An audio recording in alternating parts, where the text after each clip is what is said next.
We're going to talk. We're not going to make you do your monster imitation again today. You're not. We're not. I've been rehearsing it. I have not been talking about unemployment, not been talking about distribution of wealth. You know why? I said, on this program, what do they want? My grandchildren and the monster. But you don't want to talk about it? No, okay, give it to me again. Go ahead. Oh.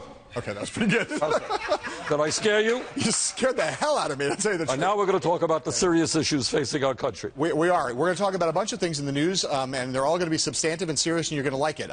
Today, up in Boston, in the Boston bombing trial, Johar Zanarov was found guilty in that case. As you know, he's eligible for the death penalty. You are a person who I know historically has been against the death penalty. Would you like to see the death penalty for that man? I don't think you make exceptions. What he did was beyond horrendous. But I think in a world as violent as our world is today, I just don't think the state should be in the business of killing people. So I think my hope is you put this guy away forever, and that's it. Okay. We have Mark, I believe, here from Chicago. Mark, come on in. Yep. Senator, another situation involving death. Walter Scott, a 50-year-old African-American man killed by a police officer in North Charleston, South Carolina. Police officer's now been charged with murder. What's your reaction to that case, and what would you like to see happen next there? Well, obviously, what took place is a tragedy. I happened to see the video, and, you know, it's, again, beyond words. But I applaud, you know, and this is South Carolina, and you got to take your hats off to the officials there who said, you know what, when somebody is shot in the back, what I think was 8 times, that's murder. And if a police officer does it, it's murder. So I applaud the officials for acting decisively on that issue. Look, I was a mayor for 8 years, and police officers have an enormously difficult job, and they need to have our support.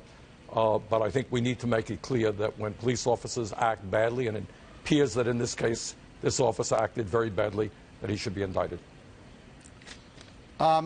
Senator, we've had a public figure just recently who has been talking about some issues that you care a lot about rebuilding American cities and about economic opportunity, who gave a talk the other day. I want to read this to you and see if you know who it was who said it, and see if I can find some kinship with you. This is a person who was quoted saying, "Can you imagine what a $1 billion stimulus could do for Detroit or for Appalachia? I'm convinced that most Americans want to work. I want us to free up the great engine of American prosperity." Do you know who that person who said that, talking about $1 billion stimulus for Appalachia or Detroit? Rand Paul. Now, I'm curious, he was talking yesterday in his announcement speech about not building bridges abroad and instead putting that money home and putting it in infrastructure. Do you find some kinship with him, or do you want to call? It's election time, yeah, and candidates will say things that they think appeal to voters.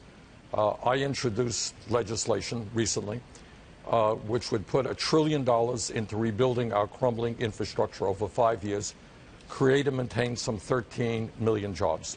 Rand Paul is not a co-sponsor. I would love to see him be a co-sponsor. We can use some Republican support. We need to rebuild our crumbling infrastructure. At the end of the day, after you get beyond the nuances of this or that Republican candidate, I think they pretty much come down in the same direction. That is, more tax breaks for billionaires, more tax breaks for corporations, and massive cuts to Medicare, Medicaid, education, nutrition programs, and the needs of working families. Mark? Senator, we reported this morning that one of your colleagues, Ted Cruz, has a series now of interlocking super PACs supporting him that were established this week, and by Friday expect to have $31 million in the bank in total in these super PACs. I'm just wondering what words you would use to describe what Senator Cruz's super PACs have done. Well, it's not just Cruz. This is what politics in America is about. And let me be very clear about that. And I think you think I'm being overreactive here. I think what Citizens United Supreme Court decision did will go down in history as being one of the worst decisions ever from the Supreme Court. Frankly, I think American democracy, the foundations of American democracy, are in serious danger.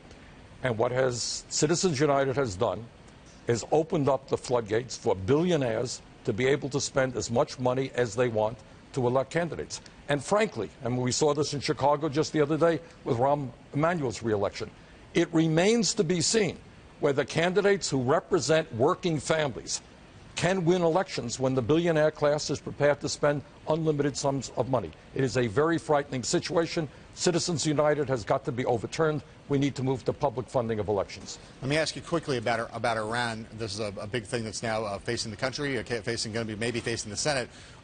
You've been in favor of negotiation. You've been critical of the letter that your Republican colleagues wrote. I'm curious what substantive concerns you have about Iranian compliance and whether you think Congress should have to authorize any deal that gets passed.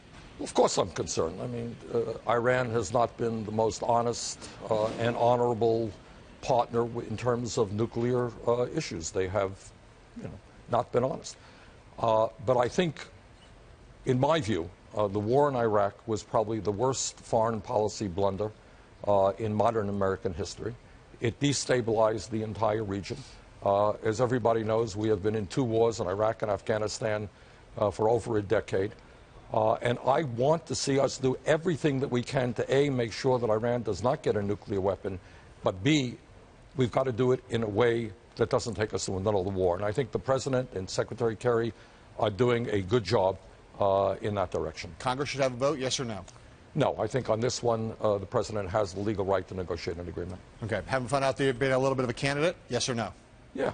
Give me the monster one more time. No! Jesus. That'll scare you into doing silly things. Now you want to talk about real issues. Whew. Okay. Senator Bernie Sanders, thank you for scaring the bejesus out of me.